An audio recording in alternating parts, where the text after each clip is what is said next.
Sometimes I guess I used exercise as a way of processing negative emotions, that if I was feeling really ashamed of myself, I'd go out for a hard run. And that actually seemed to help. It felt like it was a form of catharsis through exercise.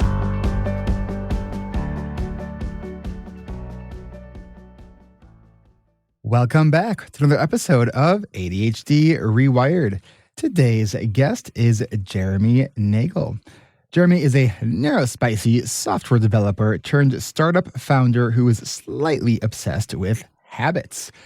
He likes to start each day with a 2-hour morning routine and sometimes surprises colleagues by busting out a set of push-ups during meetings to keep the energy high. When he's not working on startups, he enjoys cross-country skiing, trail running, and cycling with his wife. Jeremy, welcome to the podcast. It's a pleasure. And I know it hasn't come out yet, at least on the day we're recording this, but I was just on your show. Yeah. So that was fun. So tell people really quick what your show is called. It's called Focus and Chill. It's a podcast about productivity for neurodivergent people. Awesome. Yeah, it was a fun conversation. So you wanted to talk today about micro workouts to boost focus, and can busting out into jumping jacks or push-ups in the middle of a meeting, can that actually work for your focus? I'll set some context here that I normally have my video off when I'm doing the push-ups, but it does help. I sometimes am in 4-hour-long meetings and my focus cannot keep up for that long, especially if I'm not presenting for the whole time. So I do find that it helps a lot. It's almost a form of what I call mechanical multitasking, where I'm doing things that don't really require my brain, but busy hands, quiet mind.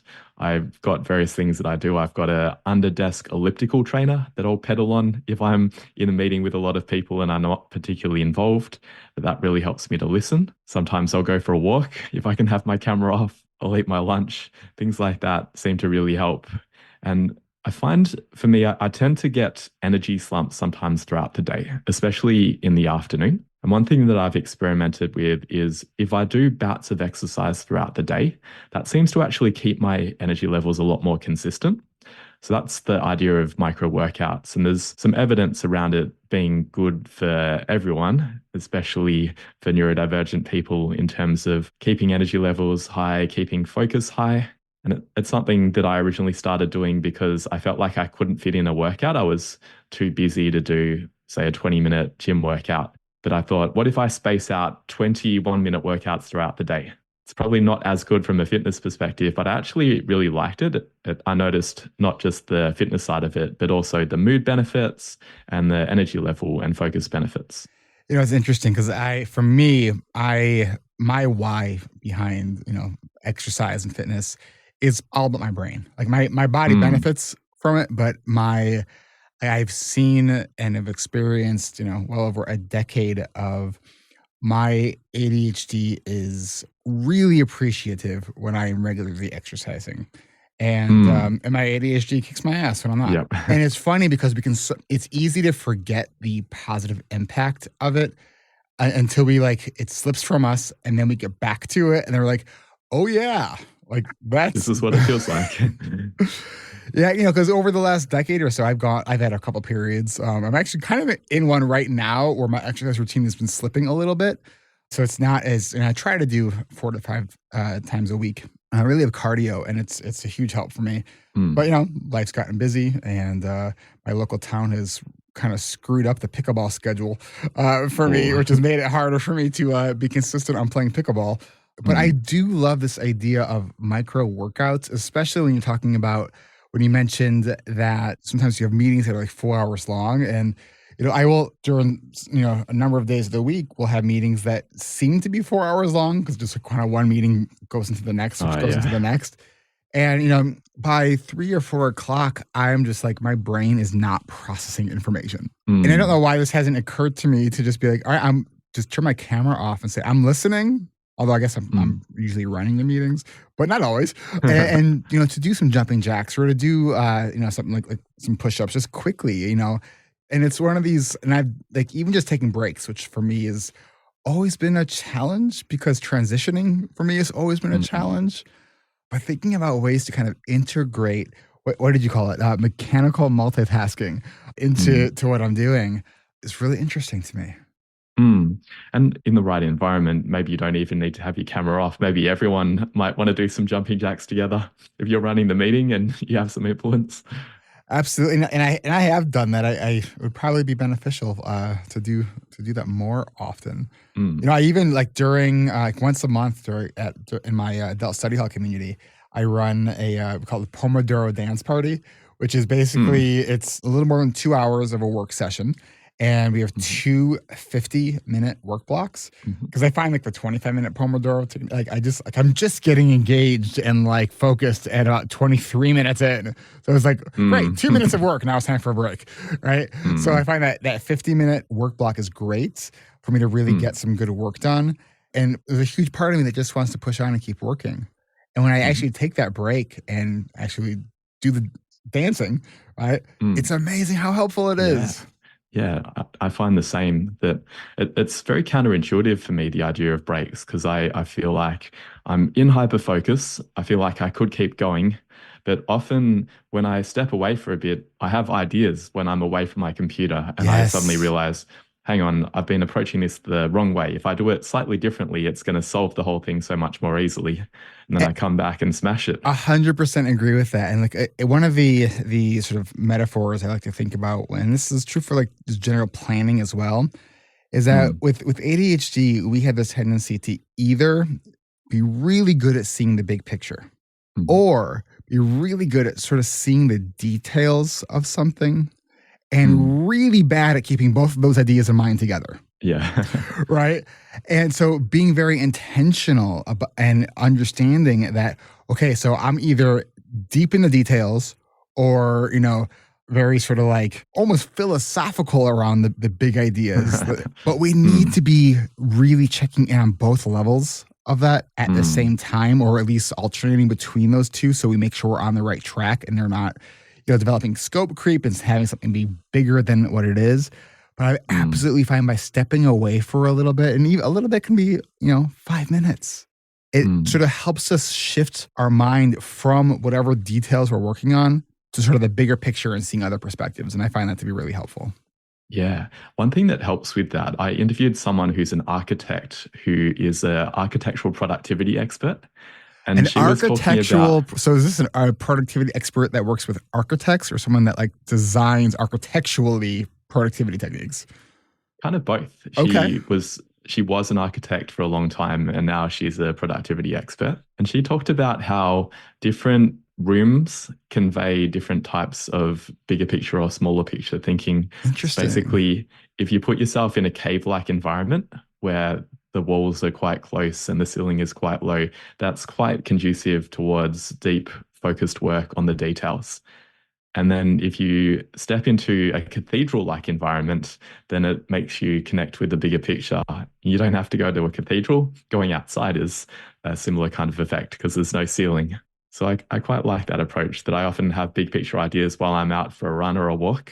I think it's somewhat related to being able to see the horizon and not having a ceiling. Now, I've been doing this podcast for a while, and I maybe have heard that idea before, which is possible, but I actually don't think I ever have heard that idea before. And it's making me think of like how I sort of operate and think in different environments. And that's a really kind of neat idea to I was even thinking like, where do I like to have my breakfast at home? And it's in the room in my house that has the tall ceilings and the big windows, and because Ah. I'm more open to ideas and thinking Mm. in that space. Like I find that like sitting just at the kitchen table is like very confining to me. Mm. Mhm. Oh, it's really interesting. Hmm. Mm. Yeah, it's probably a subconscious thing that your body gravitates towards certain spaces. Yeah, and I know that I'm highly affected by my visual environment, and I know things like clutter drive me nuts, but you wouldn't think so because of how much clutter I have around me. But it does. It's like it definitely impacts the way my brain works. So Mm. what I want to do is sort of talk about how to kind of get into these micro workouts, how we can sort of use this during our day, and is it possible to actually stick with these kinds of things? So I want to cover all of those things, but first we're going to take a quick break and we will get to all of those things after the break. So we will be right back.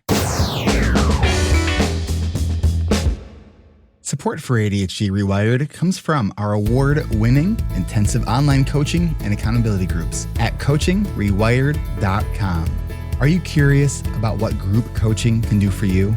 Are you coming into this last week of January having intended to start your New Year's goals, but are wondering how the time has flown by already? What would be the impact if you could finally get started on those New Year's goals you made for yourself and create a plan to get those goals to the finish line? This is where group coaching can help. If you missed getting into our winter season of coaching groups, then don't worry, because our spring season of coaching and accountability groups is coming up fast.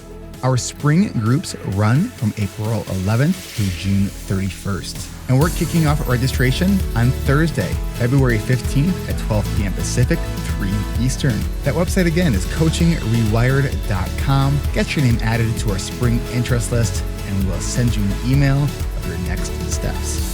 After 10 weeks of coaching, the one thing I can promise you is that you will still have ADHD.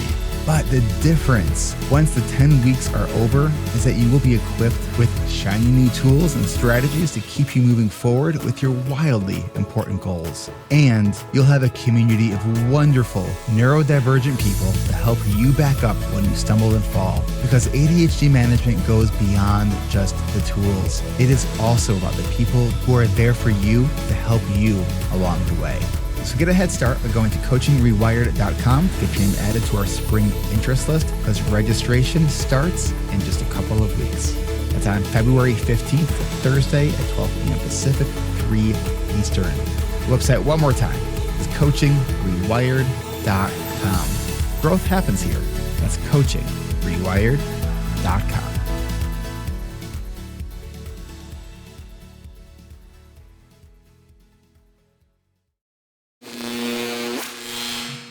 All right, we are back with Jeremy Nagel.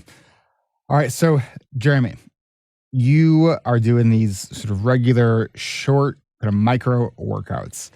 And one of the things that you are kind of exploring and maybe thinking through yourself is this idea of consistency, right? Like, is it possible? What do you think? It's something that always felt very elusive to me, because I had often operated on a model of working where I would just follow my hyperfocus, that I'd get excited about something and I would work until 2 a.m. And then the next day I'm shattered and I can't do anything. And it's sort of a cycle there of I recover after being completely shattered, and then the next day I get into hyperfocus again, or it might be a few days until I recover. And I wondered about, is there an alternate model where I wouldn't necessarily have the highs where I have one day and it feels like I do a week of work within one day, but then I'm wrecked for the next couple of days? Could I instead have days where I'm pretty consistent? I'm getting work done and I'm looking after myself at the same time. So I'm not suffering from sleep deprivation and from being trapped in my room all day. I think the question there is how do you stop when the focus feels good? Yeah. Right. Because that's a huge part of hyperfocus, right? It feels good because we realize that like we're sort of in like hyperfocus and flow have some overlap, like where we completely lose track of time. But as you very rightfully identified, is that it wrecks us, right? Like it literally, like the next day or whatever after that period of hyperfocus, our EF tank is very slow to refuel. Yeah. So how do we stop when we feel like we are in such a good groove right now? How have you figured out how to stop? I have realized I don't seem to have the internal capacity to stop myself. So I've had to set up external systems that break me out of hyperfocus. And that can be painful because it feels really nice to be in that groove. But I've recognized from a medium-term or long-term perspective, it seems like it's better for me to be interrupted. So what I started with was just having alarms, like a go to sleep alarm or wind down alarm at 8:30 p.m. So I would stop what I was doing. But I found they stopped being effective, even if I did things like have myself record myself saying, Jeremy, this is your future self telling you, you need to go to sleep right now. I love that. It kind of worked for a while, but then the novelty wore off. Like all strategies, right? They Yeah. tend to work for a while. Let me ask you Yeah. this. So you had said in a very kind of matter-of-fact way, you had said that I don't have the ability to stop. And I point out that it was, the way you said it was very sort of just matter-of-fact. Which to me is, I'm making the assumption that have fairly accepted this part of you. Was it always that way? Probably not. I think there's some inconsistency in it, that some days I am able to stop, other days I can't. But if we look at a month, I'd say that I'm only able to stop when I'm doing boring work. And if there's work that I love doing, I don't seem to be able to consistently stop myself. I don't know if that's common or not, but for me, yeah. it was. Well, and I think too, stopping or shifting or transitioning is a highly demanding executive function, right? It's one of the reasons why I really try to avoid doing creative work when my meds have worn off, because my brain loves doing it when my meds have worn off, and I will not stop. Like I will go till 12, 1, 2 in the morning easily. And it's just something I used to do regularly. And I just realized that yes, I can do creative work during times of day that maybe I don't feel as creative, but it actually doesn't mean that I'm not as creative. It just doesn't feel as creative. And I think it's such an interesting thing to kind of observe in yourself, is what we think is it actually that, or does it just feel that way? Because man, feelings are convincing liars, right? Totally. So consistency then. So have you found, well, let me ask you this. Have you found yourself able to do anything consistently ever? Not really in the past. In the last couple of years, I have been able to develop some consistency. I guess in the past, actually, I found consistency with body doubling. That, for example, with my exercise routine, I was really good at working out for quite a long time when I had a running buddy, and we would do long runs together, which is something that I find very difficult to do on my own, but with another person, it works quite well. And that's really the power of what you're doing with the adult study hall, and having people working together. That makes a huge difference. Absolutely. And I've been thinking about getting back into doing some group meditation stuff, because I used to do that before COVID. And there was 2 different places in my local community that offered that. And it was great. And then when COVID hit, it's like, I don't want to do this online, even though which is funny because I'm all about online, community stuff. But there's just something about being in person with somebody else that really helps. Yeah. So if consistency is maybe at the best elusive, what do you think the options are then? Well, what I've found is that body doubling isn't always available for me. So I set out to create a virtual body doubling system, essentially. And that's something that I started working on in late 2021. My initial target was something that would be more effective than an alarm, because I found that an alarm was too easy to ignore. So I wanted something where it would be parental controls for my inner child, essentially. Something that would stop me from using my computer and my phone in the evening. I built, with the help of someone online, I built a really crappy Mac app that looked really ugly. It had a password on it that kicked in after 8:30 p.m. And my wife has the password. I don't know what it is. So if there's an emergency, she'll unlock it for me, but otherwise I can't. And just that one thing made quite a big difference to my sleep, because I find that I am actually really tired at that point, but I don't notice it until I step away from my computer. It's that the importance of really learning your patterns, because we often don't notice things in the moment, but we can, upon reflection, observe those patterns and then intervene kind of right before that moment of where we need that intervention. So with this idea of consistency, for many years, consistency was sort of considered the this holy grail to focus on for treatment of ADHD. How do we help people be more consistent? And I think for the first few years where I was really doing ADHD work professionally, I was on that I followed that school of thinking. And then after a while, I was like, you know what? I don't think that is actually something that we should go after. But people also are like, wait, but I need to be more consistent. I'm like, Okay, I hear you, but what can we do? Because what we can't always do is control when we're having good brain days and when we're having not good brain days. What we can do is when we are down, we don't have to beat ourselves up when we are down. We can Hmm.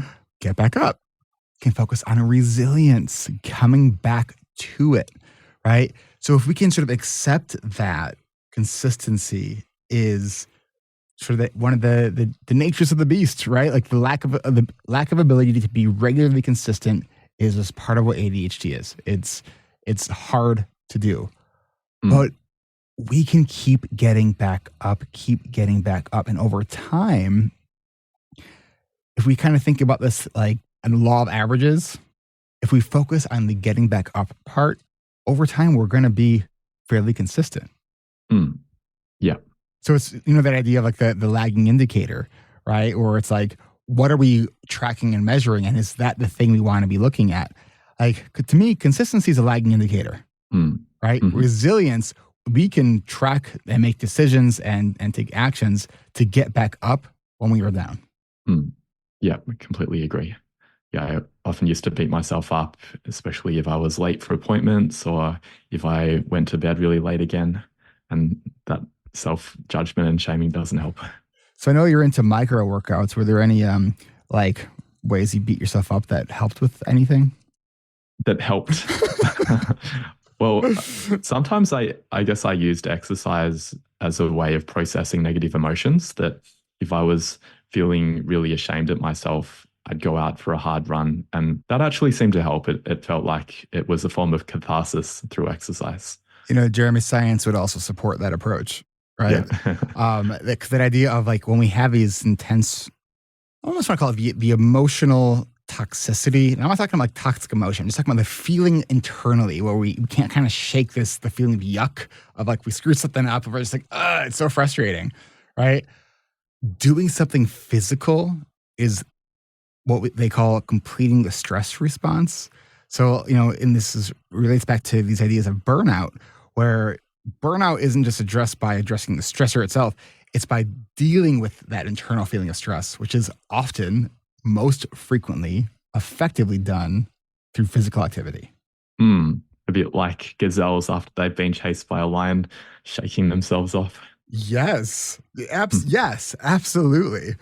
So we can use these micro workouts, as you're calling them, to not just to increase your focus, but when we are in the thick of an emotional storm, right? Mm. Also, that could be a really great tool. Yeah, I do find it helps if I'm feeling a little bit annoyed at colleagues that doing some push-ups seems to help because I can get into RSD pretty easily. And then that doesn't help if I actually express it verbally. I need to process it a bit first. It is funny because I'm someone who I don't get angry very often. But man, when I do get angry, my workouts can be so intense and like very satisfying in that way. Hmm. But yeah, like any of that emotional, like the stuff where it's just feels heavy. It's a good place to go put that, is whether it's to hop on the elliptical for 20 minutes of going as high intensity as I can. But when you're talking about micro workouts, you're really talking about a minute or two, right? Yeah, or even shorter. It Really? could be 30 seconds and doing it frequently. But you can do it different ways. I think there's even, from a terminology wise, if you look at the literature on it, a micro workout is normally 5 minutes. And then there's exercise snacks, which are 30 seconds. Exercise snacks. So what are some of your exercise snacks? Well, I have about 8 different things that I do: Okay. burpees, push-ups, jumping jacks, squats, lunges, dips, sometimes do bridges and some ab exercises. I set it up so that it will choose a random one for me during my breaks. That's another feature I added into Focus Bear. So it will remind me to go and take a break, and then it will automatically choose one of those exercises. And what happens if you're having a case of the I don't wannas? I can skip it, but it's something that I've recognized that actually it doesn't take that long and it makes a big difference. So I tend to do it. But it's something where I've tried to lean into the philosophy of tiny habits, which is from a book by BJ Fogg. And he talks about if there's a case of I don't wanters, the recipe is not necessarily to not do it, but to instead reduce the duration and intensity so that it feels really easy. So if a minute of push-ups feels really hard, try 10 seconds. And then over time, build it up. That's what I started with. I began with doing 30 seconds. And then I progressively increased it to 40 seconds and then 50. And now I do a minute 20 of my exercise snacks. Do you ever have it where your snacks turn into a meal? Not normally. Never. Unless because I don't necessarily love doing resistance training. It's something that I'm doing because I know it's good for me. My form of exercise that I enjoy is more cardio. I really like running and cycling and cross-country skiing. And I've observed that I need some upper body strength for cross-country skiing. So I do resistance training to help with that, but it's not necessarily something that I enjoy for its own sake. Are there any sort of like self-talk strategies that you have found helpful for yourself when those I don't wannas are coming into play? There's a few. One is I don't have to do the full amount, just stand up and do one push-up. I find that helps.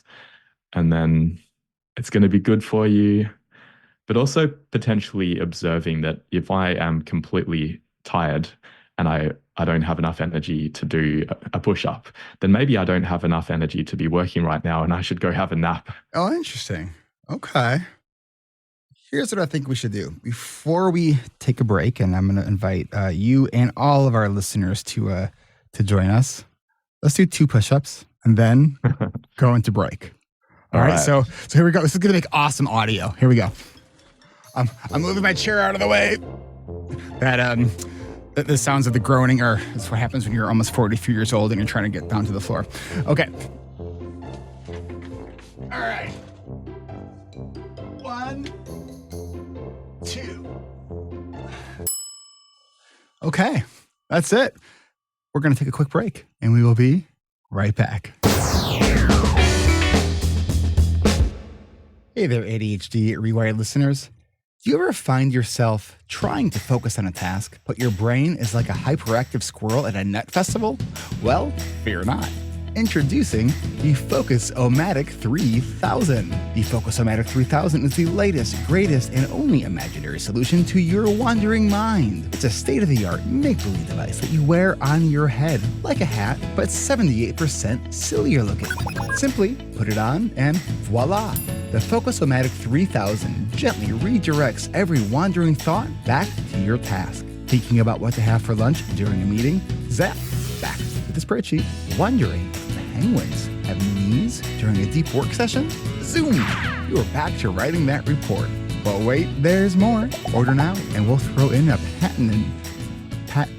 throw in a patented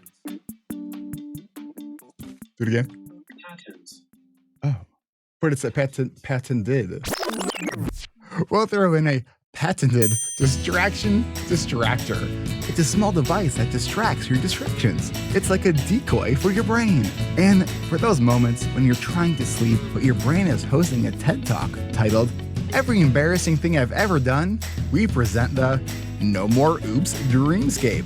Just imagine putting it on and you'll drift into the most boring dream ever. Guaranteed to put that overactive mind to rest. The Focus-O-Matic 3000 Distraction Distractor and No More Oops Dreamscape can be yours for just 12 easy payments of absolutely nothing, because they don't exist. But you know what does exist? The ADHD reWired podcast is packed with real strategies, stories, support, and community, because we get it. No imaginary gadgets are required. So, while we can't sell you the Focus-O-Matic 3000, we can offer you a weekly dose of ADHD rewired goodness. So tune in and let's get our brains back on track for real. To find out everything ADHD rewired, from our virtual co-working community to our intensive online coaching groups and everything else that we do, go to ADHDrewired.com. ADHD Rewired Podcast, because reality is the best invention of all. Disclaimer, no squirrels or penguins were harmed in the making of this ad.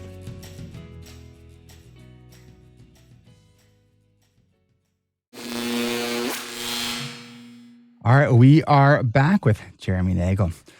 All right, so we were talking a bit about, before we even get it back into that, if you did join us for doing push-ups, kudos to you. That was awesome.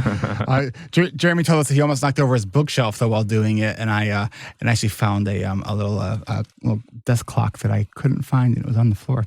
So that was exciting. All right, so normally I moved to another space, but I thought I should still be on camera. I've discovered it's not a good location to do push-ups right next to my desk.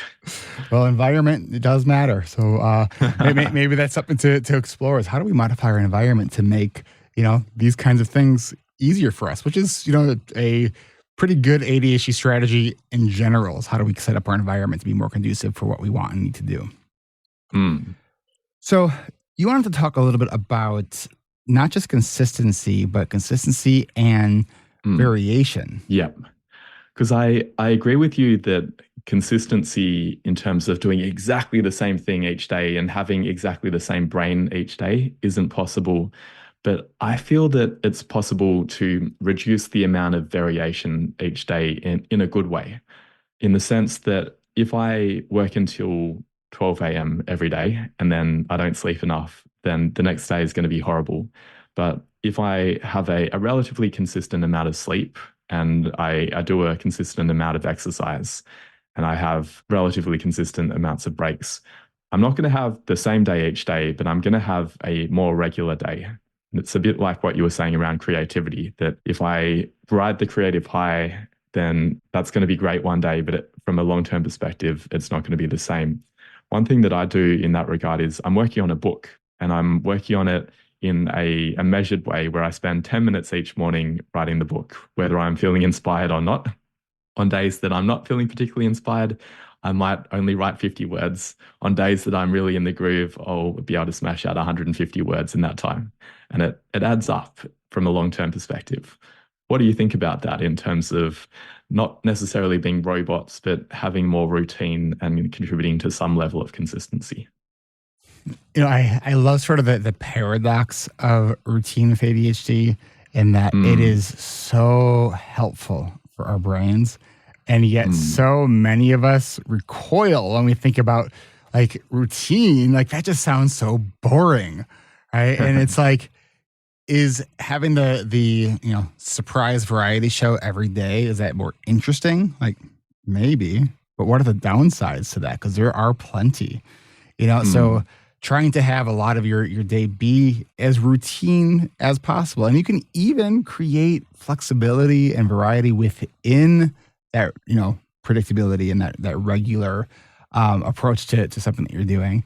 The more we are able to get ourselves into various routines, the less we are having to tax our executive functions to do the work that we're trying to do within that routine, right? Which then also saves us executive function for the new and novel things that come up during the day, and for that ability to, say, all right, it's 5 o'clock, I'm in the groove, but you know what? I'm going to just take a few minutes, capture the rest of my thoughts here, and then stop for the day, right? Which doing that requires executive function, right? Stopping requires executive function. So does starting, right? Which is why we tend to get into hyper-focus, because we're like, oh, I finally got started, so I don't know when I'm going to get this groove again, so I'm going to just keep going for hours and hours and hours and hours and hours, right? But it's short-sighted.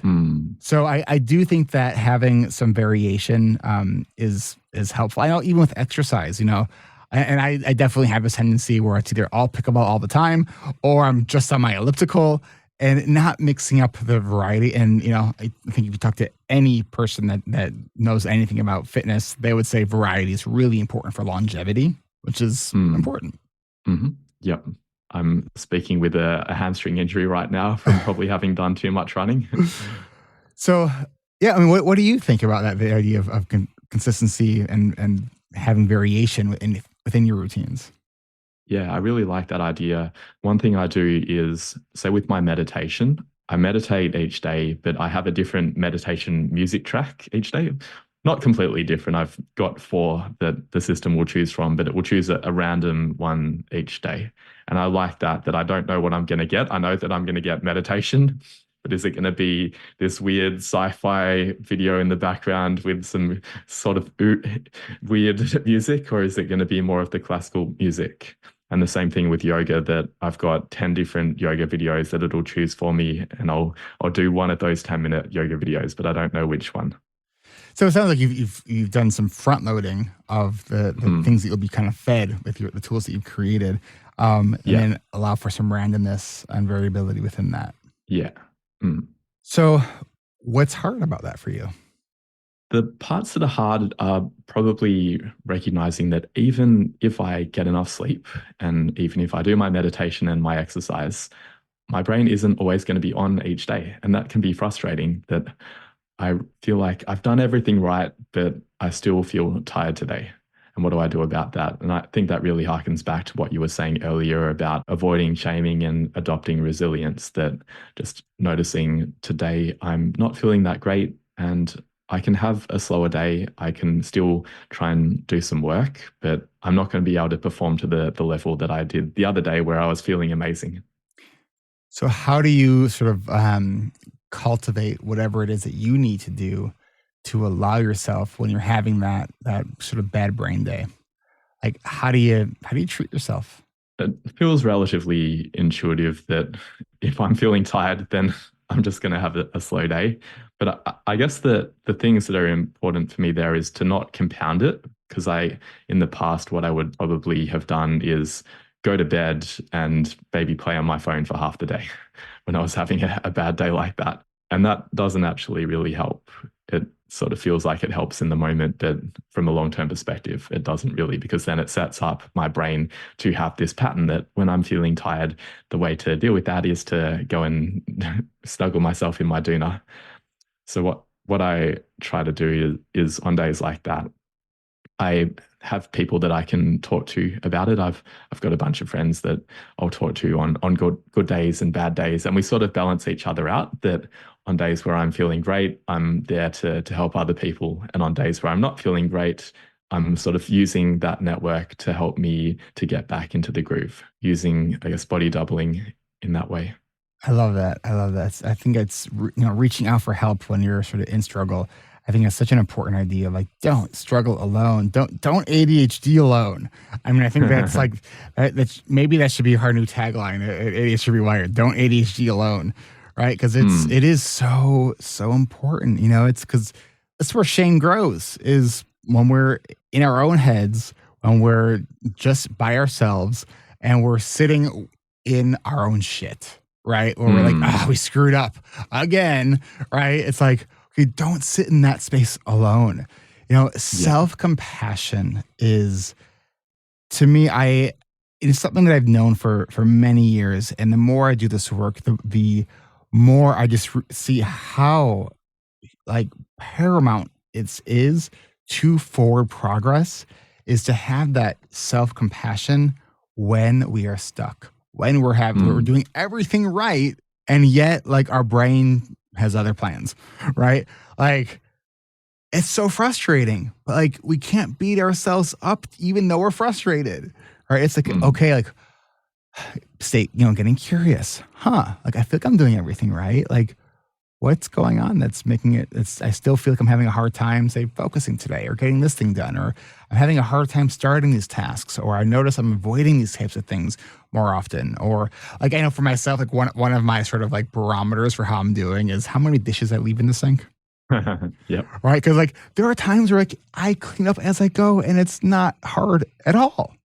And there are Mm. other times I look at like my kitchen and I'm just like, oh my God, like someone just give me a match because that's going to be easier and I'll just start over. Right. Like, and it's like, okay, what's going on? And, yes, it comes down to a lot of the self-care stuff, sleep, exercise, stress. But sometimes the answers aren't always obvious. And I think it really requires a lot of self-compassion to sort of sit in that space, trying to find solutions when there's not any that are immediately obvious.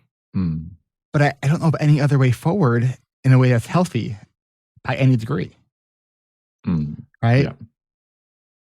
So getting back up, being consistent, bite-sized little snacks to help us sort of through any moment, whether it's because we're having difficulty with focus and attention, or just to shift an emotional storm.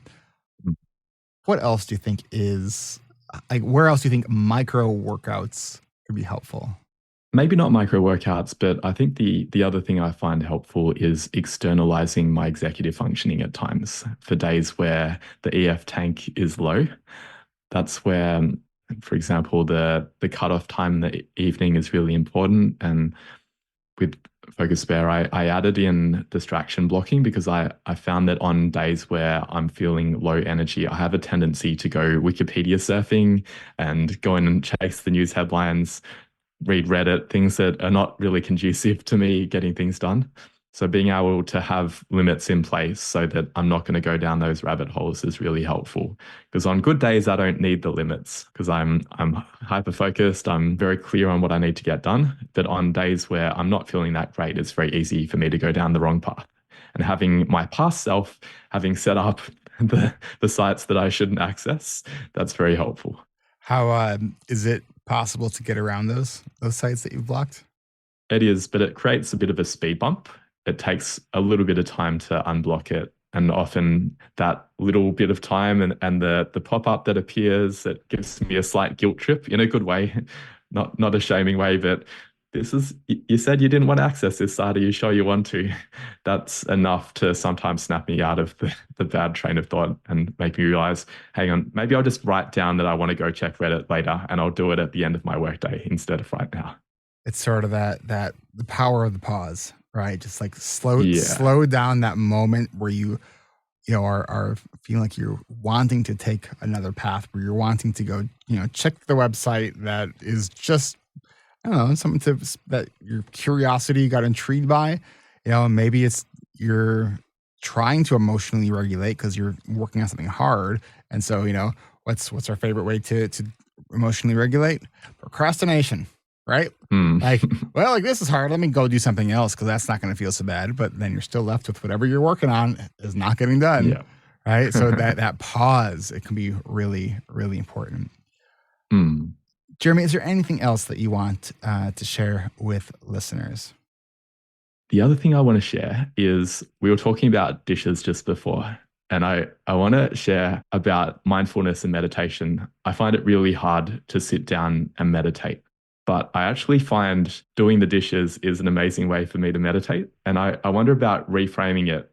The reason that I came to see it that way is I was couch surfing in Switzerland and I was staying with this guy who used to be, maybe he was a monk, maybe that's saying it too high, but he used to really be into meditation.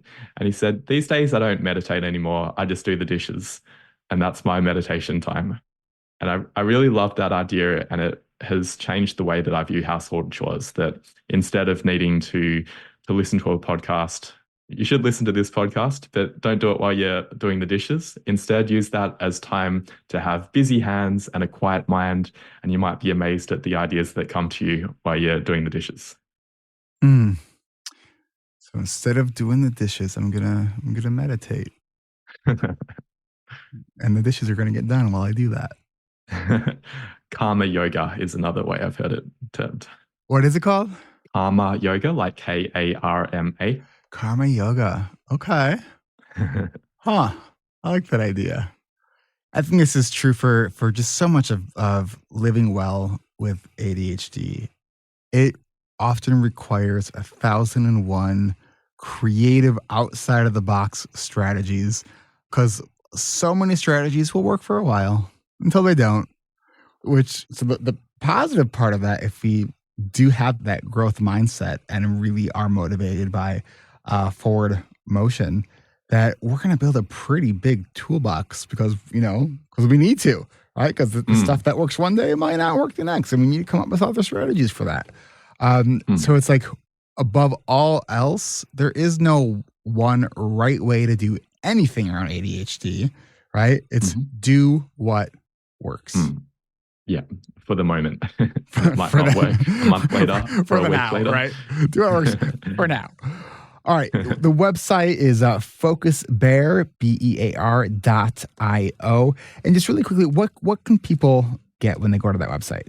We've got a bunch of blog posts. The main thing on the site is we've got several apps. We've got Late No More, which is a punctuality app for people with ADHD, where it's very in your face. It has multiple visual reminders that increase in intensity, and then it starts either talking to you or playing a Spotify song. For me, I've got this song by Guttermouth called You're Late. And if I'm in another room, I can hear that playing. That's really helpful for making me show up on time. The other thing we have is the FocusBear app, which is a cross-platform habit and distraction management tool. So it helps with the micro workouts, with evening and morning routines, and preventing going down rabbit holes. Awesome. And the podcast is Focus and Chill. And you can find out all the stuff that we were talking about here at your website? Yeah. Okay. Is there any other sort of contact information you would like to give listeners? Yeah, I'd love to connect with people. LinkedIn is generally the best way if you find me on LinkedIn, or use the contact form on the website. Okay. And we will have links to all of that in this episode's show notes. Jeremy Nagel, thank you so much. And, I know this will probably be airing after the new year, but we're recording this right before that. So I hope you have a happy holidays and a happy new year. Same to you. And that's a wrap. Thank you again to Jeremy for joining me on the show, and thank you, ADHD ear buddies, for making it to the end. What are your thoughts on micro habits, and what fun ways do you incorporate movement into your day?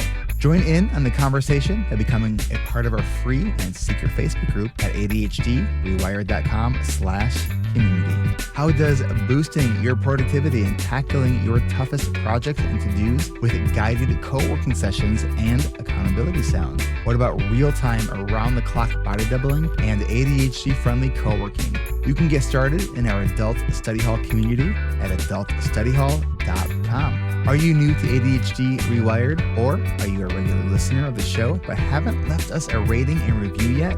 If not, we would love it if you did, because your ratings and reviews help get this show in front of more earballs. And if you love the show, why not consider becoming a patron over at ADHDrewired.com/Patreon. This show is free to you, the listener, but it is not free to produce, and we appreciate all of the awesome patrons. Patrons at $5 a month or more can enjoy an uninterrupted listening experience of this show, and members at $25 a month can join me for a monthly coaching call every fourth Tuesday of the month. That's ADHDrewired.com/Patreon to find all the levels and all the perks. Otherwise, find everything ADHD Rewired, including show notes for this podcast, at ADHDrewired.com. And one more big thank you again to Jeremy for joining me today. And thank you to you, the listener, for tuning in until the end. That's all for now, and we'll catch you next week.